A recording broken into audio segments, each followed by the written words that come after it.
J. Maui Remix. Bunalin na, bunalin.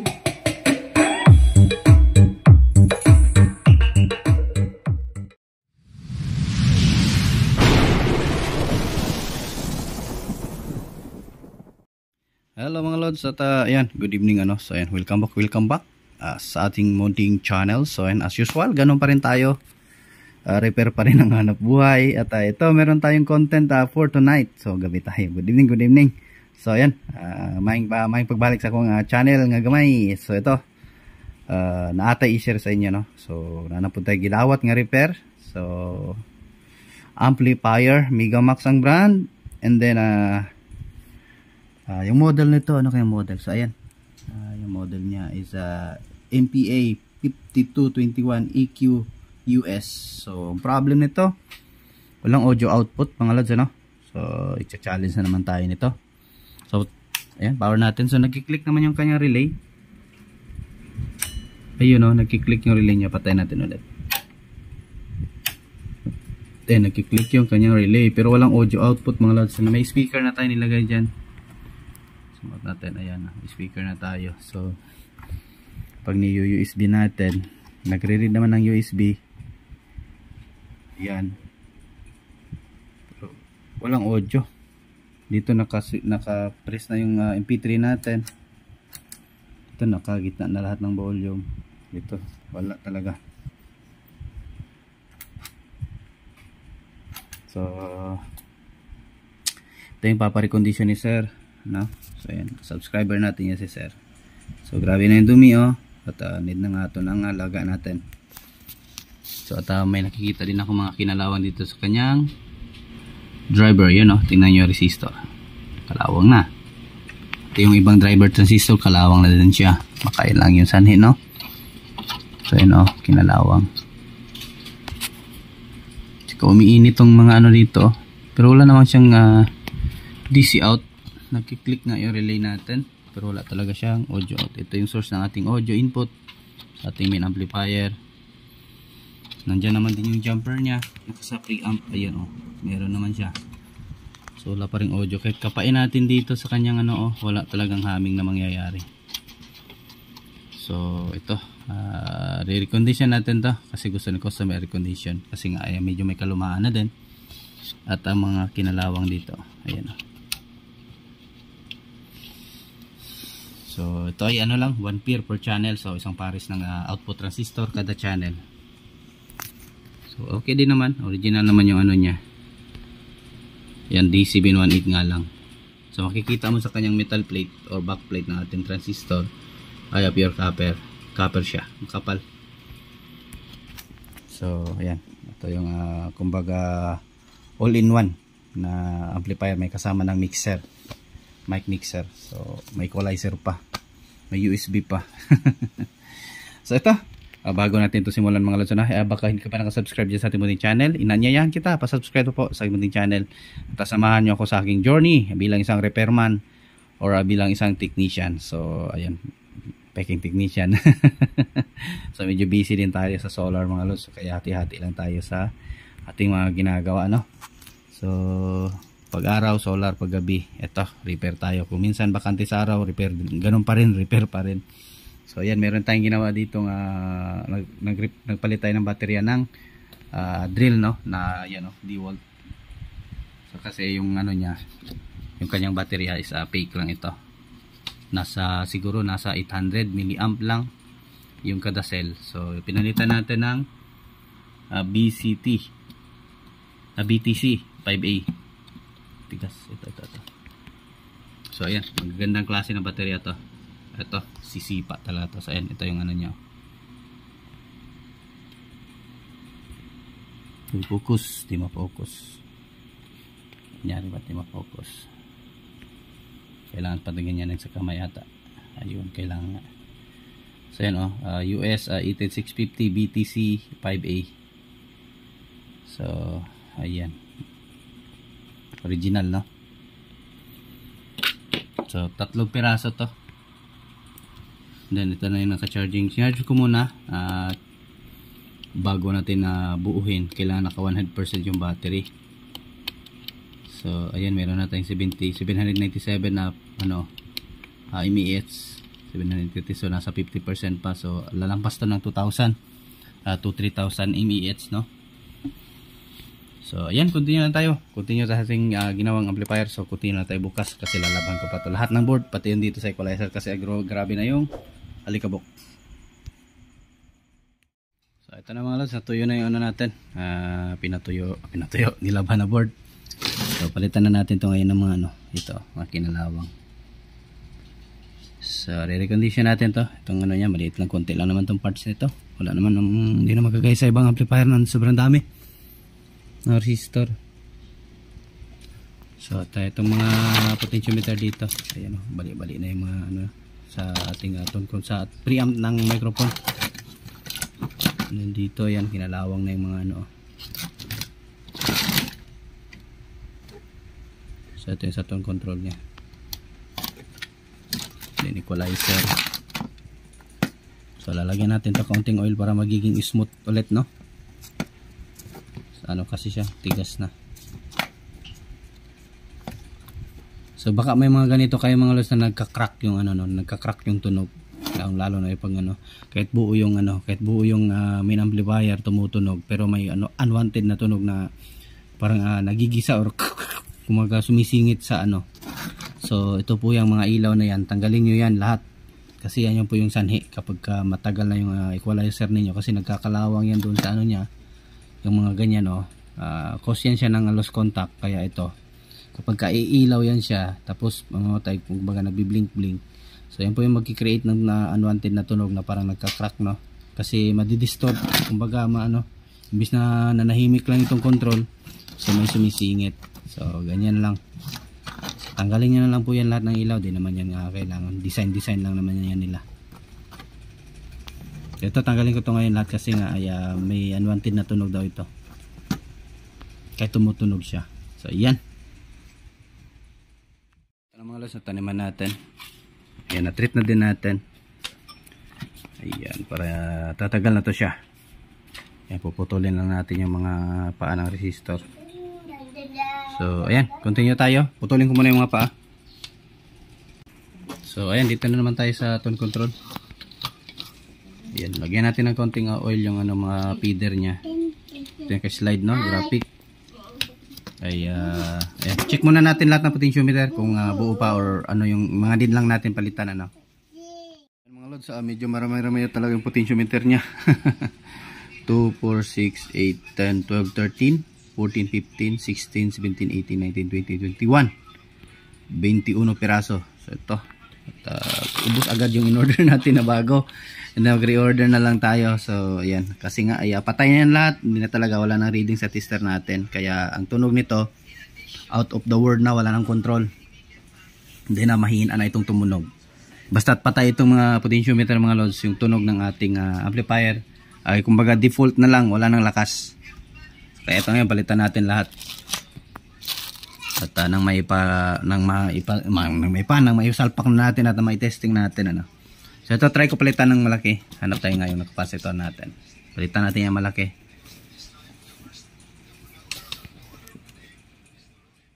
Tapos na natin taniman. So ayan. Pak na natin to. Treat ko muna to. And then saka natin ilagay sa case niya ulit. Yan, bago lahat ng potentiometer. Daming potentiometer ang mga to. Ayan, yan, bago lahat. So sana'y okay na ito.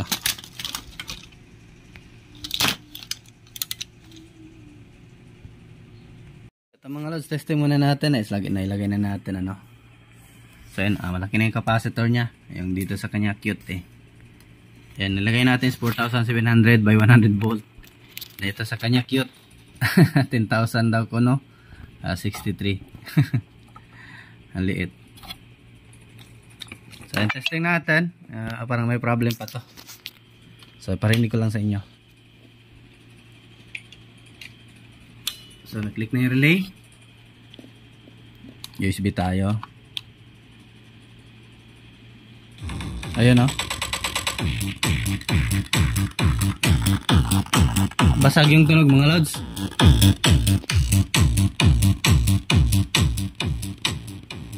may problem. So kapag ka ganito mga lods, ano, kunyari ganito, ay bagong ano natin, itong ano natin, bagong recondition to eh. Ayan.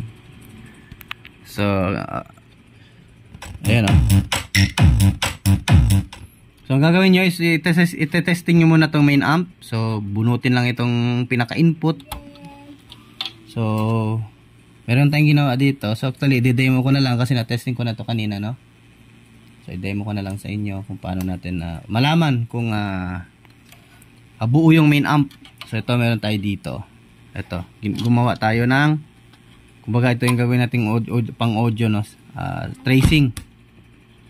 So, ayun o, wala yung humming. So, ayan. So, ito yung gamit natin. So, lalagay natin yung ating USB dito. Testing natin kung buo yung main amp.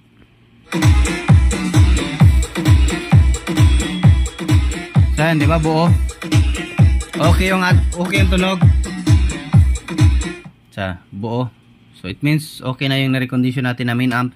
So, ang problem nandito sa tone control. Pero bago na yung lat potentiometer, dalawa lang yan. Dito tone control or dito sa kanyang equalizer ang may problem. So, ito yung titrace up natin. Kasi buo lang naman yung tunog. Okay na yung main amp natin. So, ayan. Ito ang gagawin natin dito. Magtitracing tayo mga lods, ano? So, ayan. Balik natin to. Dito na naman tayo sa ating tone control. So, paano lang natin itong ano natin. Ayusin. Wait. So, ayan. Sa pag-trace naman dito, lagyan natin ng audio. Sa isa lang. So, ngayon, hindi ko pa trace ko pa. Hindi natin alam kung IC sira or equalizer or sa tone control. So, dito tayo. So, yung tunog basag. So, ayan. Ang una-una yung gagawin mga lods. Lapag ko lang tong ano natin. Cellphone. Voltage check tayo. Ang itutunog, basag. So, magbo-voltage check tayo sa ating tone control. Kung kumpleto yung pumapasok na voltahe.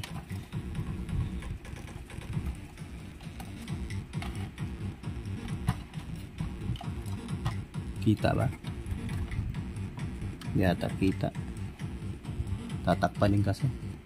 Pag ganyan na lang.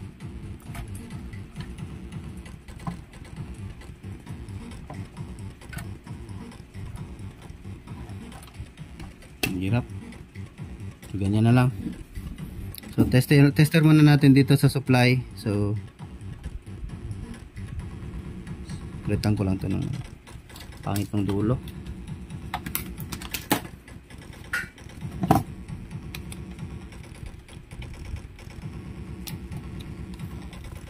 So, basag at walang lakas.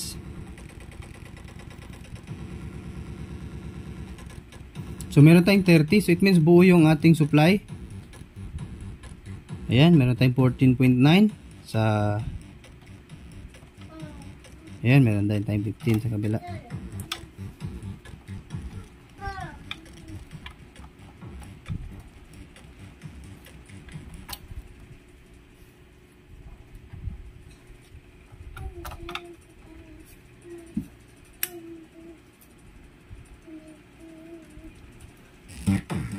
Pangit ang tunog. So dito naman try natin tanggalin itong equalizer.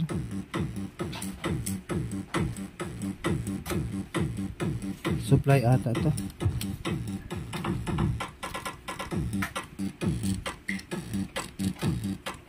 Tester nga natin ito kung supply.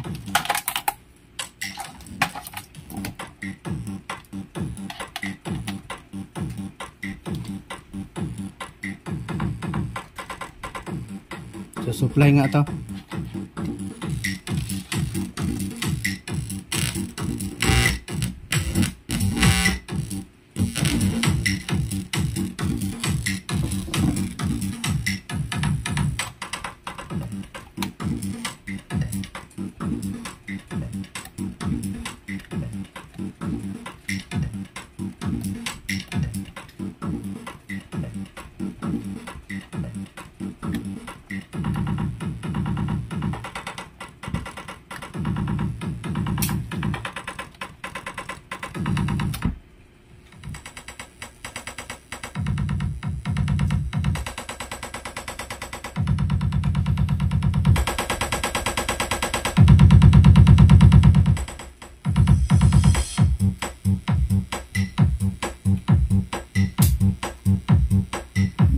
nang tinanggal natin ito, biglang gumanda konti yung tunog, no? Ayan, no?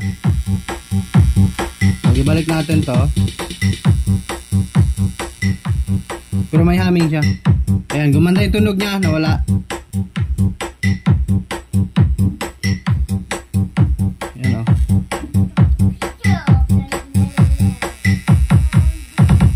Pag ibalik natin to,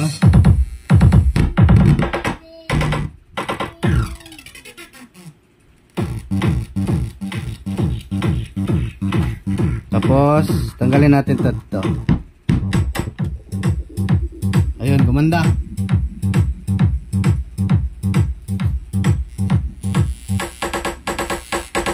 So may problem to.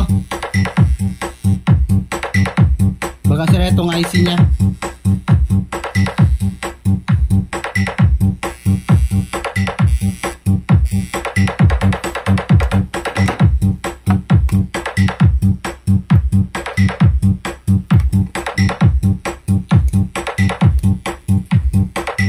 So try ko palitan tong IC na to ng ating mic preamp kasi connected kasi itong mga to. Kapag may problema dyan sa isang board ay ayan, madadamay lahat, ano. So try natin palitan kasi nung tinanggal lang ito lang na board yung tinanggalan natin ng ito, connection at supply, ay okay na yung tunog.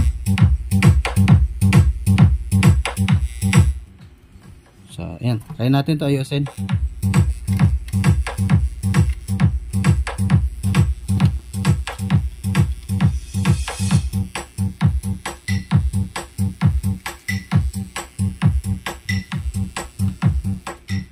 Hirap din, may pagkahirap dito to troubleshoot, lalo na kapag maganitong ano, may preamp na sa ating mic.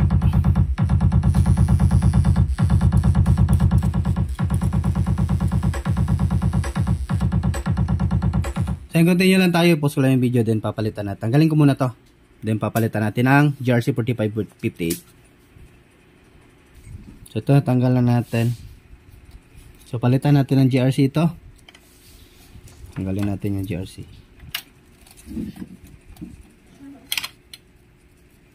Try natin palitan. Baka okay, no?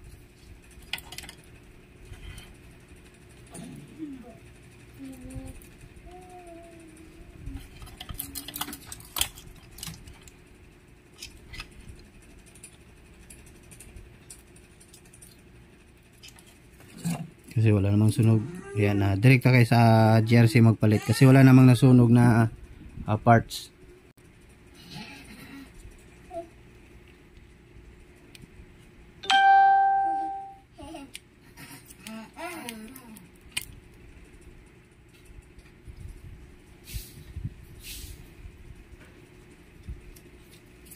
So yun, huwag kalimutan i-like ating video mga lods, ano? Ito nakapag-share sa inyo ng idea. So ganito lang po tayo magtanggal ng GRC. Pag sabay-sabayin lang yung pa. Hindi na magpa-pump. GRC 4558.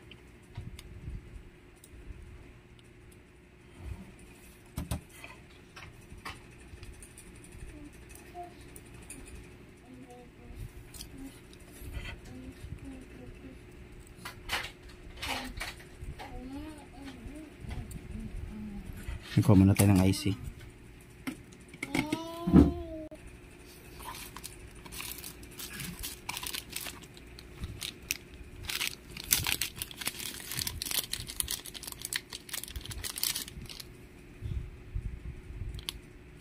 Ayan.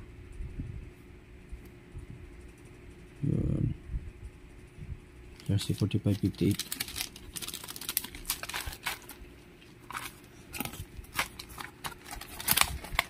Natin.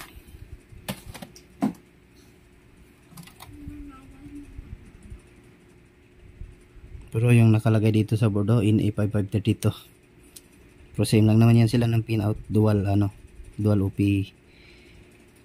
Aray.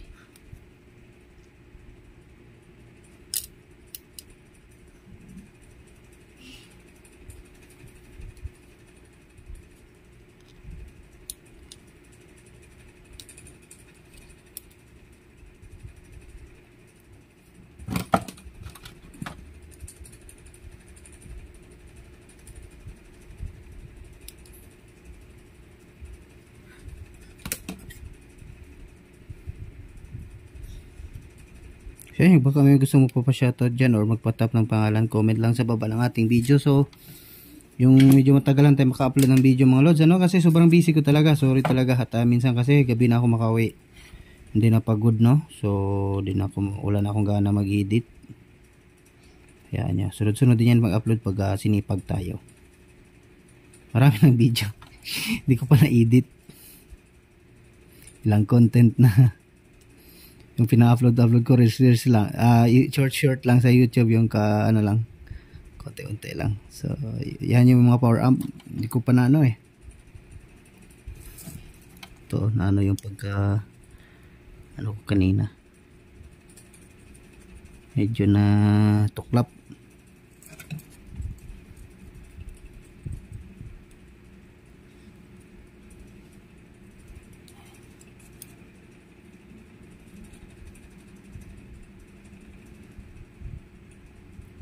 So ito, testing natin.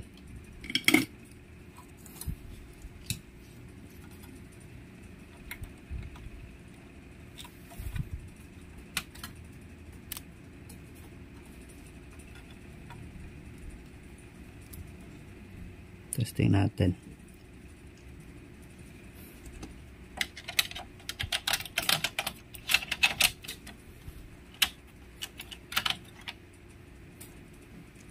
Lagyan mo natin ng lock para hindi malaglag. So power natin, testing natin.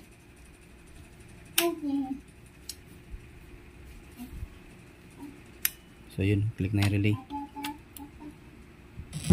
Oh, basag pa rin. Try nga natin bunutin dito pinakababa. So buo lang yung jersey na to. Problem ko dito, ba't siya naging okay nung tinanggal natin? Try ko dito sa pinakababa ng mic, itong pinaka ito dito pinakababa. Okay, connected to. Ito yung problem kasi, connected. Kasi itong pinakababa, itong pang-apat na board is ano na ito tone control. So dito tayo mahirapan ngayon sa pag-tracing. Yan, okay lang siya. Pag ano lang inhawakan kasi wala pa ito, hindi pa na i-body ground to. Andito pa yung ground niya, hindi ko pa naikabit ito. Ito pa yung ground niya, hindi ko pa naikabit. Pinaka chassis.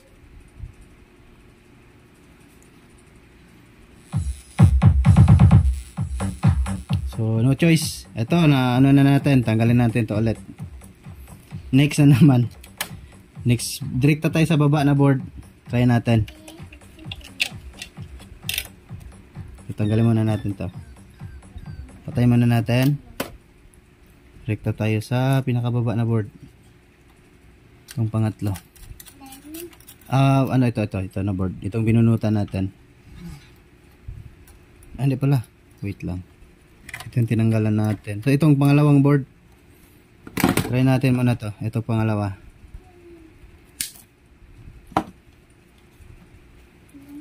Ito muna, unahin natin.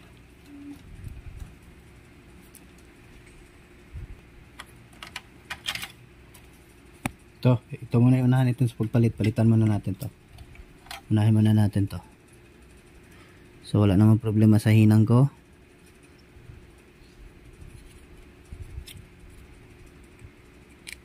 Unahin muna natin jersey nito. Pag wala pa rin, baba tayo doon sa pangatlong board.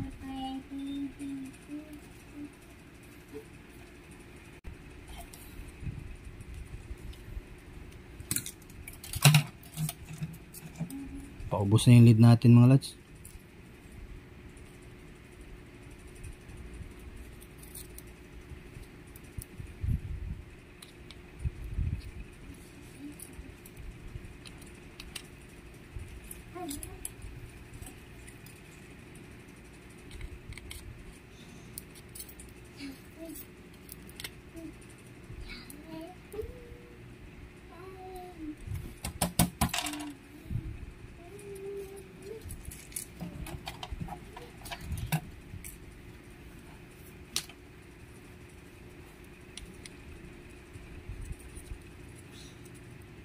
So palitan natin to bago din palit natin. Huwag na natin ibalik yung nabunot na natin.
So testing natin to ngayon. Ito lang muna. Kasi yung isa, yung pinalitan natin ito, ay wala namang problema, no. So next, step by step tayo. Troubleshooting. Kasi pag shortcut ito, sabihin ng iba dyan, mabilis lang. Hindi mabilis mag-repair. Hindi po biro maging isang technician. Marami kang masasayang na oras. Lalo na pag mga recondition. Minsan sa isang araw, isang amplifier lang talaga yung magawa natin. Okay lang, at least pulido. Try natin. Bago tayo bababa sa pangatlo na board, testing natin to. Pag wala pa rin, baba na tayo sa pangatlo. Kasi parang sa mic preamp o doon ba talaga sa baba, para malaman natin yan. So ayun, okay na siya.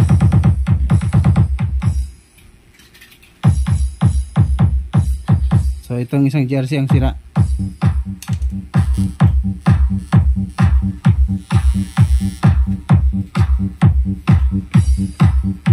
Lagyan natin ng lock. So yun, nakita natin sa pangalawang board ang problema.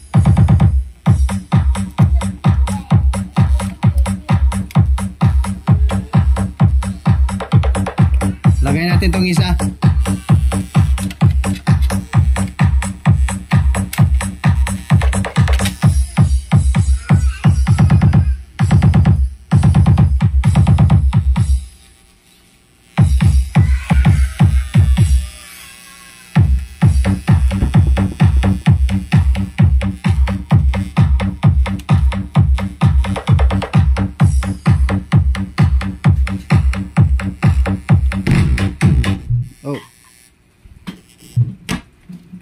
Uy, bakit yan?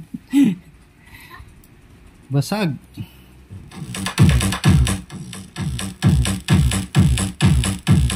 Pagtanggalin to. Oh my God.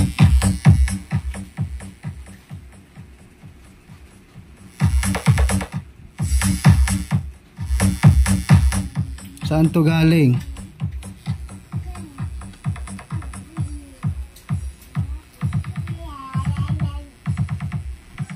So galing dito sa GRC na to.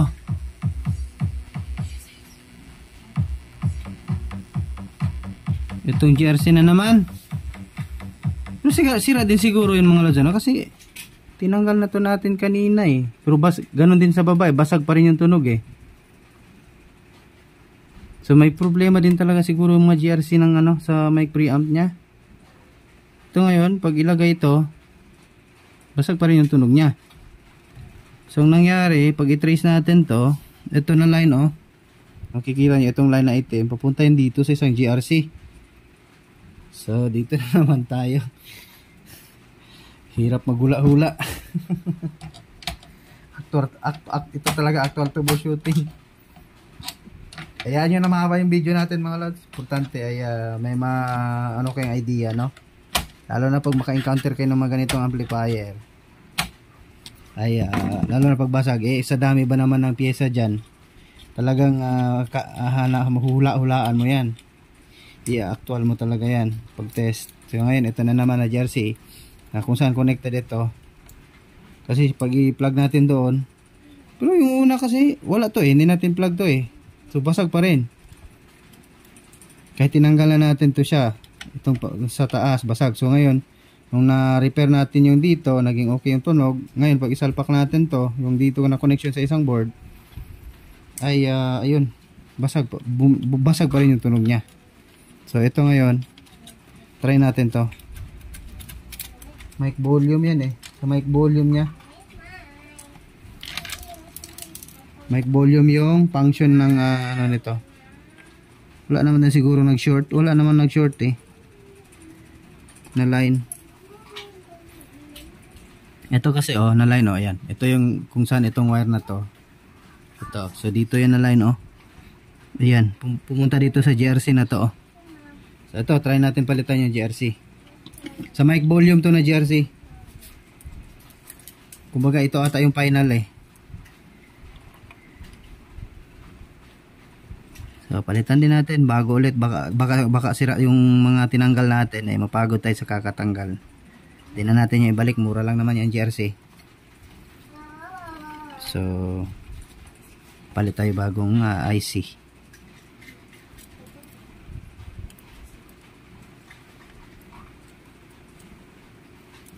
So ayan.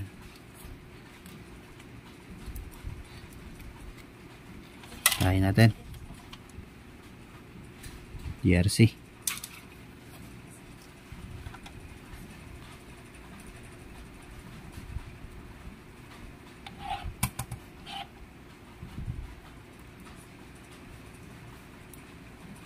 So thank you sa walang sawang suporta mga lads So ayan, sana wag kayo mag-skip ng ads, kasi kung medyo mahaba kasi yung video natin, maraming ads na sumisingit So sana wag niyo i-skip, kasi ilang seconds lang naman po yan.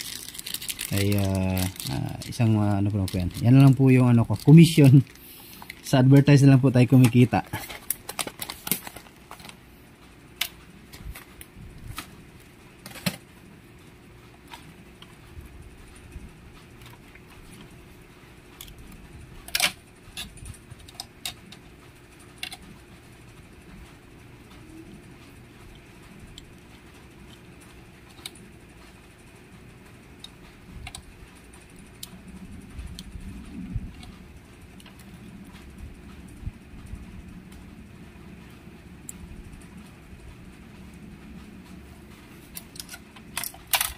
Oops, sinang natin. Sana yung lead natin. Ito.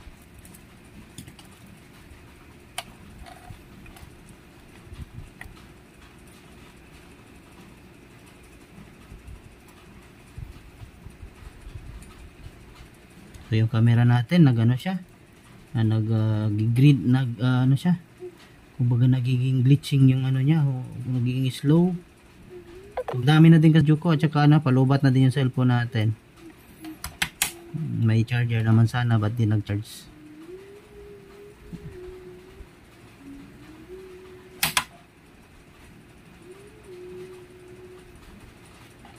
Wala nang problema sa ating yung testing natin kung pwede na siyang isalpak. Ito testing natin, lagay na natin. Lagyan lang natin ng ilang pirasong lock. Power natin. Yun, nag-click na yung relay. So sana buo na. Ayun.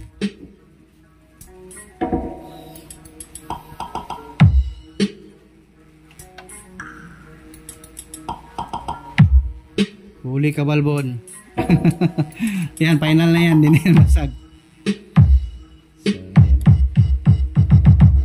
So ganun na, tracing lang. Kung hindi makuha dito sa main. So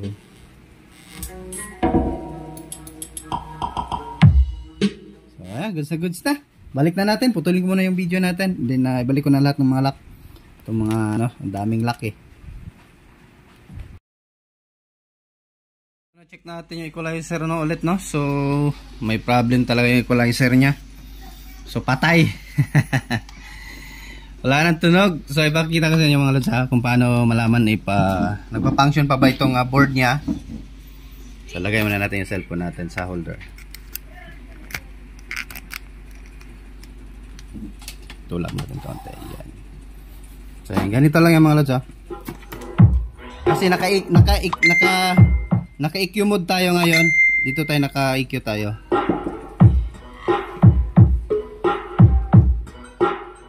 Ayan ha. Pag i-directa natin to. So, dito.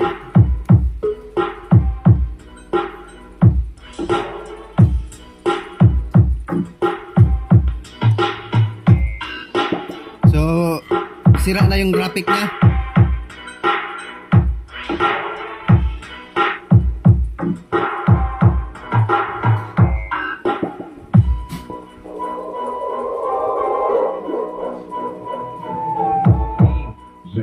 Lloyd Remix.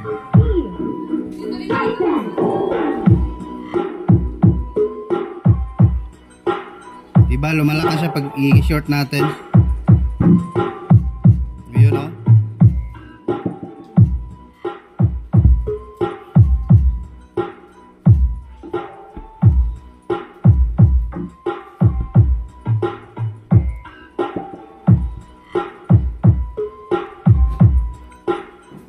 So hindi na nagbabago kahit tutulak pa natin to. Ayun o, wala na.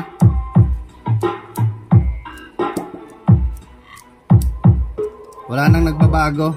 So patay na lahat ng kanyang graphic. Wala na. So orderan muna natin to. Kasi mas maganda kasi kaya pinarecondition ng customer ay para naman may balik sa dating setting yung tunog yung ating amplifier. So orderan natin to kasi kung iba to sasabihan lang to na disable na natin yan sir. So, parang ganun na yun.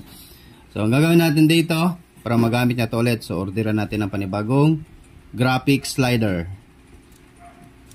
So ayan, ito sa taas, huwag kayo magsundot dito sa baba yung dito sa baba kasi ano yan, may supply yan dyan kasi may ilaw to, di ba? Supply yan dyan sa baba. Tsaka ground lang dito, may ground lang at saka yung supply. Kumbaga yung sa potentiometer, yung sa ano lang, yung pinaka side. So ayan, ito talaga yung dalawa na may contact. Kapag tinataas mo siya, ganyan, lumalakas din siya. Ito lang yung dalawa sundutin nyo para malaman nyo kung sira na itong mga fader ng ating graphic equalizer. So ayan, continue na lang tayo siguro at saka na lang natin ito tapusin. Readin lang natin yung mga nito, yung mga knob. Antayin na lang natin, mga ilang days lang naman to. Pagpalagay natin 1 week, so yes lang yan dumating. So orderan na lang natin. Ito na yung order natin. Ito na. Ayan yung natin, graphic slider, no? Ayan, sa equalizer. 10 piraso lang din. 10 piraso kada to kada isang channel. 2, 4, 6, 8, 10. So 20 pieces to na in order natin. So tanim na natin para ma-testing natin kung gagana na. So ito yung lahat ng mga sira niya. Potentiometer at saka yung slider, no? So ayan, continue tayo. Natapos natin tanim at nagkamali nga tayo. Nagkamali pa tayo sa pagbili ng ng ito. So yung size niya mahaba pala itong nabili natin. So ayan lumagpas kasi siya. Ayan, kaya ang ginawa ko ay winiring ko na lang, gamit na lang yung pinagbabawal na technique. So ano pala to, itong nabili natin is 40mm. So dapat pala 35 lang kasi ito pala 35mm lang ito. So yan, may mga ganitong amplifier na may mga ganitong equalizer ay 35mm lang po yung bilhin nyo.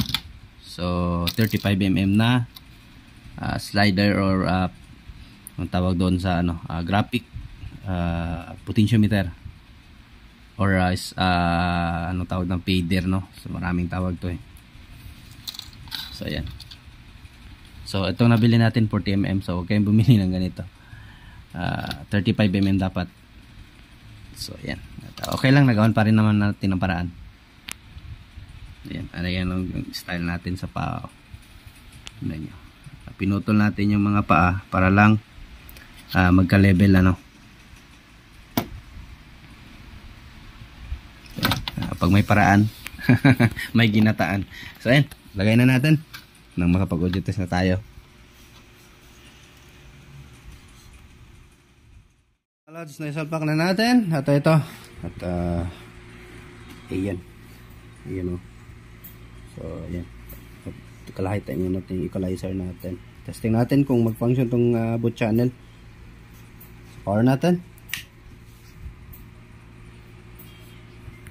So yun, hindi na kumukurap-kurap yung ano, yung ilaw ng ating graphic slider ano. So, testing natin.